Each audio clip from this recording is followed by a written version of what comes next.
भारत ने पहले टेस्ट में श्रीलंका को 165 रन से शिकस्त देकर सीरीज में 1-0 की बढ़त हासिल कर ली है। लेकिन यह सिर्फ एक जीत नहीं है, यह जीत इस बात का सबूत है कि भारतीय टीम ने श्रीलंका की परिस्थितियों, उसके स्पिन अटैक और घरेलू दबाव तीनों को एक साथ चुनौती दी और पांचों दिन मैच पर अपनी पकड़ बनाए रखी। और सबसे बड़ी बात, भारत ने श्रीलंका को सिर्फ हराया नहीं बल्कि पांचों दिन आउट क्लास किया। चौथे दिन का खेल खत्म हुआ तो श्रीलंका की दूसरी पारी मुश्किल में थी। 4 विकेट गिर चुके थे और उम्मीदें कप्तान डिसिल्वा और सोनाल पर टिकी थी। ये वही खिलाड़ी थे जिन्होंने पहली पारी में श्रीलंका को संकट से बाहर निकाला था।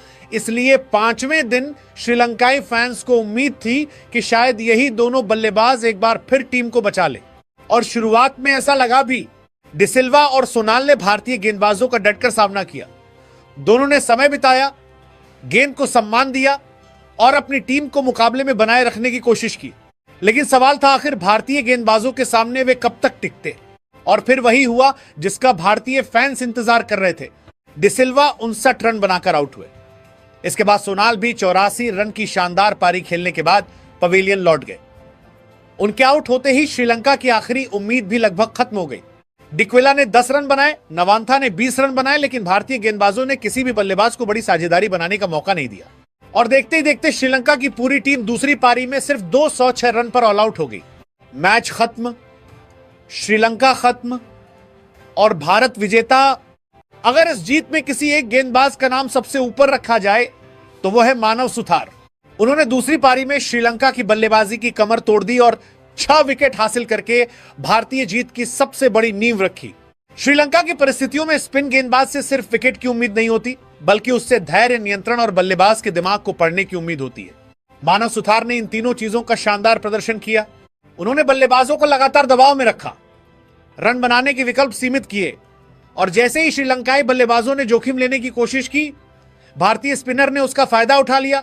6 विकेट सिर्फ एक आंकड़ा नहीं है, ये 6 विकेट उस दबाव की कहानी है जो भारतीय गेंदबाजों ने पूरी श्रीलंकाई पारी पर बनाया। हालांकि जीत का सबसे बड़ा चेहरा मानव सुथार रहे, लेकिन भारत की गेंदबाजी को सिर्फ एक खिलाड़ी की कामयाबी कहना सही नहीं होगा।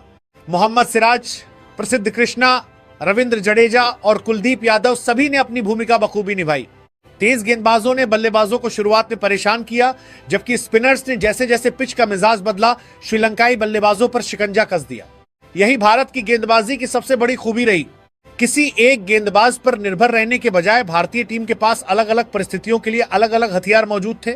और जब आपके पास सिराज की आक्रामकता, प्रसिद्ध कृष्णा की उछाल, जडेजा का नियंत्रण, कुलदीप की विविधता और मानव सुथार की शानदार स्पिन हो, तो विपक्षी बल्लेबाज के लिए गलती की गुंजाइश बहुत कम रह जाती है। इस मैच की सबसे महत्वपूर्ण बात यही है कि भारत ने किसी एक सेशन में नहीं, बल्कि पूरे पांचों दिन श्रीलंका पर अपना दबदबा बनाए रखा। बल्लेबाजी की बात करें तो भारतीय बल्लेबाजों ने श्रीलंकाई परिस्थितियों में धैर्य दिखाया। श्रीलंका में जाकर रन बनाना आसान नहीं होता, खासकर जब सामने क्वालिटी स्पिनर्स हों और पिच पर गेंद पुरानी होने के साथ ज्यादा टर्न लेने लगे। लेकिन भारतीय बल्लेबाजों ने परिस्थितियों से घबराने के बजाय उनका सामना किया। भारत ने स्कोरबोर्ड पर इतना बड़ा दबाव बनाया कि श्रीलंका को पूरे मैच में लगातार पीछे से खेलना पड़ा। यही टेस्ट क्रिकेट का असली फर्क होता है। आप सिर्फ रन नहीं बनाते, आप विपक्षी टीम के दिमाग पर दबाव बनाते हैं। भारत ने वही किया। अब बात करनी होगी श्रीलंका की, क्योंकि घरेलू परिस्थितियों में खेलने वाली टीम से इससे बेहतर प्रदर्शन की उम्मीद थी। श्रीलंका के पास स्पिनर्स हैं, परिस्थितियों का फायदा है, घरेलू मैदान का अनुभव है और बल्लेबाजों को इन पिचों की अच्छी समझ भी है। फिर भी भारतीय टीम ने उन्हें पांचों दिन पीछे रखा। यह श्रीलंकाई टीम के लिए एक बड़ा सवालिया निशान है। सबसे बड़ी समस्या यह रही कि जब भारत ने दबाव बनाया, तब श्रीलंका के बल्लेबाज उस दबाव को लंबे समय तक झेल नहीं पाए। पहली पारी में कुछ बल्लेबाजों ने जरूर शानदार संघर्ष किया और टीम को संभाला, लेकिन दूसरी पारी में वही मजबूती दिखाई नहीं दी। और टेस्ट मैच जीतने के लिए सिर्फ एक पारी में अच्छा प्रदर्शन करना काफी नहीं होता, आपको दोनों पारियों में मानसिक मजबूती दिखानी पड़ती है। श्रीलंका यहां वही नहीं कर पाया। भारत की फील्डिंग भी पूरी तरह परफेक्ट नहीं रही। कुछ मौकों पर भारतीय खिलाड़ियों से गलतियां हुई और अगर श्रीलंका उन मौकों का फायदा उठाता तो शायद कहानी थोड़ी अलग हो सकती थी। लेकिन अच्छी टीम की पहचान यही होती है कि वो अपनी कमियों के बावजूद मैच को अपने नियंत्रण से बाहर नहीं जाने देती। भारत ने फील्डिंग में कुछ मौके जरूर गंवाए, लेकिन बल्लेबाजी और गेंदबाजी में इतनी मजबूती दिखाई कि उन गलतियों का मैच के नतीजे पर बड़ा असर नहीं पड़ा। भारत की यह जीत क्यों खास है? श्रीलंका में जाकर टेस्ट जीतना किसी भी टीम के लिए आसान काम नहीं होता। यहां आपको सिर्फ विपक्षी टीम से नहीं बल्कि परिस्थितियों से भी मुकाबला करना पड़ता है। स्पिन, गर्मी, पिच का बदलता मिजाज और घरेलू टीम का अनुभव, इन सभी चीजों के खिलाफ आपको अपना सर्वश्रेष्ठ क्रिकेट खेलना पड़ता है। और भारत ने यही किया। भारत ने श्रीलंका को उसकी परिस्थितियों में हराया। भारत ने श्रीलंका के स्पिनर्स का सामना किया। भारत ने अपनी गेंदबाजी से श्रीलंकाई बल्लेबाजी को बार बार दबाव में डाला। और सबसे महत्वपूर्ण बात, भारत ने पूरे टेस्ट मैच में अपनी मानसिक मजबूती बनाए रखी। अब सीरीज का अगला सवाल, भारत के लिए यह जीत निश्चित रूप से आत्मविश्वास बढ़ाने वाली है, लेकिन श्रीलंका के लिए अब अगला टेस्ट बेहद महत्वपूर्ण हो गया है, क्योंकि अगर भारत इसी तरह प्रदर्शन करता रहा तो श्रीलंका के लिए सीरीज में वापसी करना आसान नहीं होगा। उन्हें अपनी बल्लेबाजी में मजबूती लानी होगी, भारतीय स्पिनर्स का बेहतर जवाब ढूंढना होगा और सबसे ज्यादा जरूरी दबाव में विकेट बचाने होंगे। दूसरी तरफ भारत के पास अब आत्मविश्वास है। भारतीय गेंदबाजों को पता है कि वे इन परिस्थितियों में विकेट ले सकते हैं। बल्लेबाजों को भरोसा है कि वे श्रीलंकाई स्पिनर्स का सामना कर सकते हैं और टीम को यह विश्वास मिल चुका है कि वे घरेलू परिस्थितियों में भी श्रीलंका को पूरी तरह दबाव में ला सकती है। आखिर में तो कुल मिलाकर यह सिर्फ एक 165 रन की जीत नहीं है, यह भारत की एक ऐसी जीत है जिसमें बल्लेबाजी ने नींव रखी, गेंदबाजों ने उस नींव पर जीत की इमारत खड़ी की और पांचों दिन भारतीय टीम ने श्रीलंका को लगातार पीछे रखा।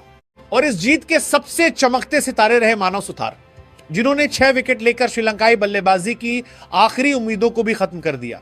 श्रीलंका ने संघर्ष जरूर किया, खासकर डिसिल्वा और सोनाल ने अपनी टीम को बचाने की पूरी कोशिश की, लेकिन भारतीय गेंदबाजों का दबाव आखिरकार इतना ज्यादा था कि कोई भी साझेदारी मैच को बचा नहीं सकी। भारत ने श्रीलंका को उसके घर में 165 रन से हराया है, सीरीज में 1-0 की बढ़त बना ली है। और सबसे बड़ा संदेश साफ है, भारत सिर्फ जीतने नहीं आया था, भारत श्रीलंका में अपना दबदबा कायम करने आया था। अब सवाल सिर्फ इतना है, क्या श्रीलंका अगले टेस्ट में वापसी करेगा या भारत अपनी इस शानदार लय को जारी रखते हुए सीरीज पर पूरी तरह कब्जा कर लेगा? पहले टेस्ट की जीत के बाद अगर भारतीय टीम के प्रदर्शन को ध्यान से देखें तो एक नाम ऐसा है जिसने सिर्फ रन नहीं बनाए बल्कि भारतीय टेस्ट बल्लेबाजी के लिए एक नई उम्मीद पैदा कर दी है, देवदत्त पडिक्कल। श्रीलंका की धरती पर एक 167 रन की पारी खेलना अपने आप में बड़ी बात है, लेकिन पडिक्कल की इस पारी की अहमियत सिर्फ इस बात में नहीं है कि उन्होंने कितने रन बनाए। असली महत्व इस बात का है कि उन्होंने ये रन किस परिस्थिति में और किस समय बनाए। भारत ने पहली पारी में 462 रन बनाए और उस बड़े स्कोर ने पूरे टेस्ट मैच की दिशा बदल दी। पडिक्कल की 167 रन की पारी इस स्कोर की सबसे मजबूत नींव रही। पडिक्कल ने सिर्फ शतक नहीं लगाया, मैच का मूड बदल दिया। सोचिए, श्रीलंका अपने घर में खेल रहा है, पिच पर स्पिन मौजूद है, श्रीलंकाई गेंदबाजों को अपनी परिस्थितियों का पूरा फायदा मिल रहा है। ऐसे में एक बल्लेबाज आता है और 5 घंटे से ज्यादा क्रीज पर खड़े होकर 167 रन बना देता है। यही पडिक्कल ने किया। उन्होंने शुरुआत में जल्दबाजी नहीं दिखाई, गेंद को समझा, अपनी पोजीशन का इस्तेमाल किया, फुटवर्क दिखाया और धीरे धीरे श्रीलंकाई गेंदबाजों पर दबाव वापस डाल दिया। उनकी पारी में 15 चौके और एक छक्का था और उन्होंने 230 गेंदों का सामना किया। और यहीं से कहानी बदलती है। जब आप विपक्षी टीम के घर में जाकर 150 से ज्यादा रन बनाते हैं तो आप सिर्फ स्कोरबोर्ड नहीं बदलते, आप विपक्षी टीम की सोच बदल देते हैं। श्रीलंकाई गेंदबाजों को लगने लगा कि उनकी गेंदों पर बल्लेबाज आसानी से रन बना सकता है। फील्ड पीछे करनी पड़ी, कप्तान को अपनी रणनीति बदलनी पड़ी और भारत को धीरे धीरे वह आत्मविश्वास मिल गया जो टेस्ट मैच जीतने के लिए बेहद जरूरी होता है। आने वाले मैचों में पडिक्कल इतने महत्वपूर्ण क्यों होंगे? अब सबसे बड़ा सवाल यही है, क्या पडिक्कल की 167 सिर्फ एक शानदार पारी थी या यह भारतीय टेस्ट टीम में उनके नए अध्याय की शुरुआत है? मेरी नजर में यह पारी सिर्फ एक पारी नहीं है। पडिक्कल को इस सीरीज में मौका मिला और उन्होंने उस मौके को दोनों हाथों से पकड़ लिया। मौजूदा रिपोर्ट्स के मुताबिक वे लंबे समय बाद टेस्ट टीम में लौटे और इस मौके को उन्होंने 167 रन की शानदार पारी में बदल दिया। अब अगर आप भारतीय टीम की बल्लेबाजी को देखें तो नंबर 3 की पोजीशन बेहद महत्वपूर्ण है। ओपनर्स के बाद जो बल्लेबाज आता है उसे कभी नई गेंद का सामना करना पड़ सकता है, कभी स्पिनर्स का और कभी पहले से सेट बल्लेबाज के साथ बड़ी साझेदारी बनानी पड़ सकती है। पडिक्कल ने पहले टेस्ट में दिखा दिया कि वो इस भूमिका में सिर्फ टिक नहीं सकते बल्कि मैच को अपने नियंत्रण में भी ले सकते हैं। अगर वो आने वाले मैचों में इसी तरह धैर्य और आक्रामकता का संतुलन बनाए रखते हैं तो भारत के पास नंबर 3 पर एक बेहद महत्वपूर्ण बल्लेबाज तैयार हो सकता है। लेकिन अब बात करनी होगी यशस्वी जायसवाल की। दूसरी तरफ यशस्वी जायसवाल के लिए यह टेस्ट वैसा नहीं रहा जैसा उनसे उम्मीद की जा रही थी। जायसवाल जैसे बल्लेबाज से भारतीय टीम को शुरुआत में ही बड़ा स्कोर चाहिए, लेकिन इस टेस्ट में वो अपनी दोनों पारियों में उस तरह का प्रभाव नहीं छोड़ सके जिसकी उनसे उम्मीद थी।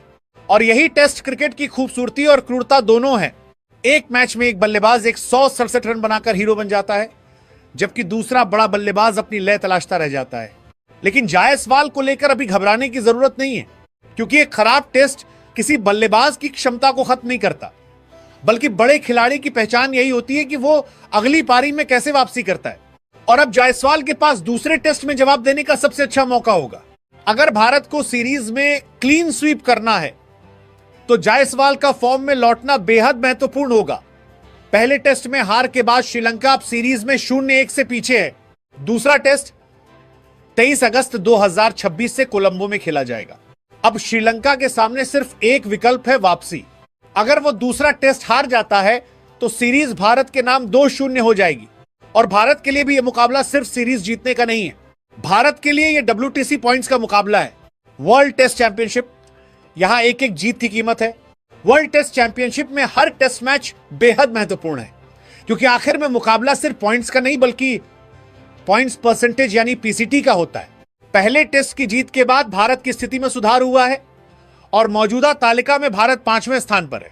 यानी भारत के पास अब मौका है कि श्रीलंका को 2-0 से हराकर अपने WTC अभियान को और मजबूत करे। और यही वजह है कि दूसरा टेस्ट भारत के लिए बिल्कुल हल्के में लेने वाला मुकाबला नहीं होगा, लेकिन क्लीन स्वीप आसान नहीं होगा। यहीं पर भारतीय टीम को सावधान रहना होगा।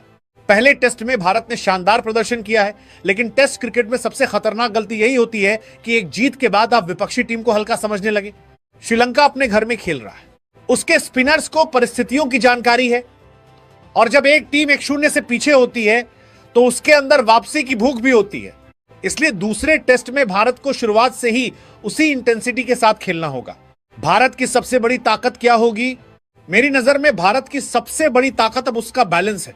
एक तरफ पेडिकल जैसा बल्लेबाज 167 रन बनाकर आत्मविश्वास दे चुका है। पहले टेस्ट की हार श्रीलंका के लिए सिर्फ स्कोर कार्ड पर दर्ज एक हार नहीं है, 165 रन की यह हार श्रीलंकाई क्रिकेट के लिए एक बड़ा अलार्म है, क्योंकि सबसे ज्यादा चिंता इस बात की है कि श्रीलंका अपने ही घर में भारत के सामने उस टीम की तरह खेलता नजर नहीं आया जिसके खिलाफ विदेशी टीमों को हमेशा संघर्ष करना पड़ता है।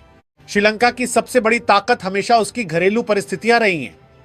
स्पिन ट्रैक, धीमी पिच, टर्न लेती गेंद और ऐसे गेंदबाज जो इन परिस्थितियों को अच्छी तरह समझते हैं। ये सारी चीजें आमतौर पर श्रीलंका के पक्ष में जाती हैं। लेकिन पहले टेस्ट में कहानी उलट गई। भारत ने श्रीलंका की परिस्थितियों को ही श्रीलंका के खिलाफ इस्तेमाल कर दिया, और अब दूसरे टेस्ट से पहले श्रीलंका को सबसे पहले अपनी टीम और अपनी रणनीति दोनों पर गंभीरता से विचार करना होगा। क्या श्रीलंका को प्लेइंग एक्साई में बदलाव करना चाहिए? मेरी नजर में यह सबसे बड़ा सवाल है। पहले टेस्ट के बाद श्रीलंकाई टीम मैनेजमेंट को सिर्फ यह नहीं देखना चाहिए कि कौन खिलाड़ी कितने रन या कितने विकेट लेकर आया, उन्हें यह देखना होगा कि किस खिलाड़ी ने मैच के दबाव में टीम को क्या दिया। अगर कोई सीनियर खिलाड़ी अनुभव और दबाव संभालने की क्षमता लेकर बाहर बैठा है तो अब उसके चयन पर दोबारा विचार करना बनता है, क्योंकि दूसरे टेस्ट में श्रीलंका के सामने कोई विकल्प नहीं है, उन्हें जीतना ही होगा। सीरीज में 0-1 से पीछे होने के बाद अगर श्रीलंका ने फिर वही संयोजन उतारा और भारत ने एक बार फिर शुरुआत से दबाव बना दिया तो वापसी का रास्ता लगभग बंद हो जाएगा। इसलिए टीम में 1-2 बदलाव सिर्फ बदलाव के लिए नहीं बल्कि सही कॉम्बिनेशन बनाने के लिए होने चाहिए। श्रीलंका की बल्लेबाजी सबसे बड़ी चिंता। पहले टेस्ट में श्रीलंका की बल्लेबाजी को देखकर सबसे ज्यादा निराशा यही हुई, क्योंकि सवाल सिर्फ ये नहीं है कि उन्होंने कितने रन बनाए, सवाल यह है कि उन्होंने किस अंदाज में बल्लेबाजी की। भारत ने जब दबाव बनाया तो श्रीलंकाई बल्लेबाजों के पास उस दबाव को तोड़ने का कोई स्पष्ट जवाब नजर नहीं आया। पहली पारी में कुछ बल्लेबाजों ने संघर्ष जरूर किया।